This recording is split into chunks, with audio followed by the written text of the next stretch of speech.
Hey everyone, how's it going? It's fall, and yeah, look, there was a lot of reviews I was supposed to do, but I had to cancel them. But I'm still doing this, and Batman Last Halloween. I might be able to do more if someone actually helped. Fuck off, I'm playing Dragon Ball Sparking Zero.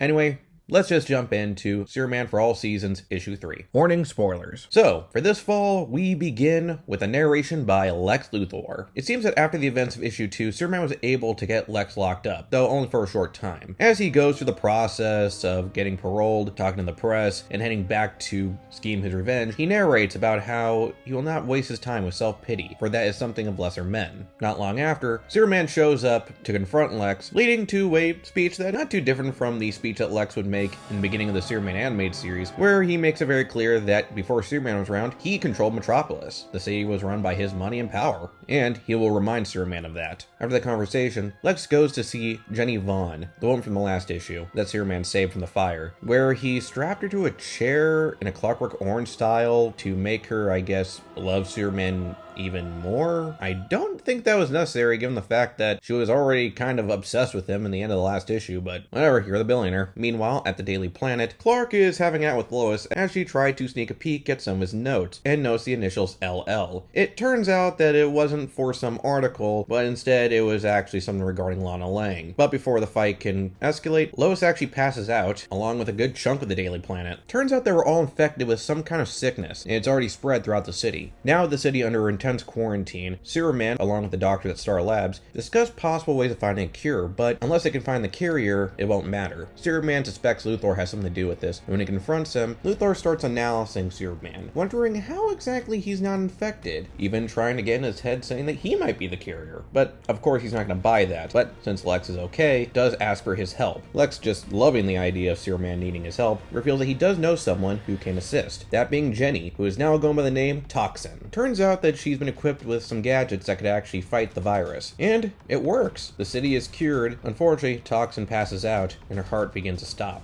Lex claims that he'll help her and that it was most likely due to the exposure of the virus. Lex goes on to say about how powerful Superman is when it comes to changing the course of rivers, but he can't do anything to stop the human condition, concluding with him saying that he should just go back where he came from, with the issue ending with Superman doing that very thing. This was a pretty solid issue, but it did have its problems. Though I really dig the narration from Lex, there are just certain actions that really don't make sense. Like, why again strap her to a chair to hero worship Superman? Like, at first I thought it was going to lead to some really interesting stuff, like maybe he would puppeteer a version of the Church of Superman, or this would be like a new version of the character Obsessed, but yeah, no, it just feels like a needless thing to do. I do like how this issue does show how Lex sees Superman, and though I'll get more into it when I talk about characters, makes you kind of understand why he doesn't like him. Though I do wish that we actually saw what exactly Superman did to get Lex locked up in the first place, since I feel like that should have been a really important moment, but again, shoulda, woulda, coulda. Moving on to characters, starting with, instead of Superman, our narrator, Lex Luthor. Much like many versions, sees himself higher than anyone else. The way he talks to people and the way he looks at people is the way a king would look at his subjects, believing that there's no real reason for him to be mad at them for making mistakes. They're not him, but when he looks at Superman, he sees someone who is better than him, who can be seen as better than him, someone who could take away the admiration the city has given him. And now he is just willing to do anything, even burn the city down, just to prove that Superman is not perfect and that he is needed. It's a good way to parallel Superman, who in here just simply wants to help people and is just willing to throw away his pride if it means lives will be saved. Like, Lex revels in the fact that he asked for his help, but Clark doesn't care. If he could help someone, he should help them. Even though Toxin is loopy, he doesn't talk down on her and does trust her to do the right thing, which makes it even more heartbreaking when he's put in a position where he can't save her. It really is a heartbreaking and powerful moment. Now, you're probably wondering why I'm not going to put Toxin on here. Well, to simply put it, Jenny doesn't really have much going on. Again, I feel like she was kind of a waste of a character. She could have been something really interesting. Again, maybe we spend more time with her and Clark, maybe her understanding that he's not a god, show a little bit more of a friendship building up. I mean, again, her death is very tragic, especially since Clark was able to save her before, but I feel like the impact would have been harder if we just spent a little bit more time with her. And again, what was up with the frickin' chair? I know I mentioned this before. I know I'm not the only one mentioning it before, but again, it still frickin' bugs me. Look, I like a good old Clockwork Orange reference like any cinephile, but still. As for the rest of the cast, yeah, not much I can say. Though, I did notice a little bit of both jealousy with Lois confronting Clark regarding the note, and also a little bit of their rivalry, which, yeah, a lot of people forget there was a rivalry between the two.